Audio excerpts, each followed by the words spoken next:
मतदानाच्या दिसा सेवा बजावपी 15,716 सरकारी कर्मचाऱ्यांक टपालान मत धाडपाची मेकळीक आसतली। मत मेजणी जावचे आदीं तांकां मत धाडपाक मेळटलें। ताका लागून मतदानांत वाड जावन ते 81% मेरेन पावतले। माहिती अतिरिक्त मुख्य वेंचणूक अधिकारी नारायण सावंतान दिली।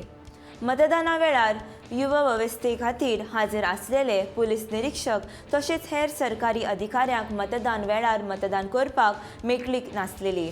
ह्या वेंचणुके कामा खातीर गोंया भायर आसलेल्या 290 जाणांनी ऑनलायन मतदाना खातीर अर्ज केला। ताका तांचें मत 10 मार्च पयलीं धाडपाक सांगलां।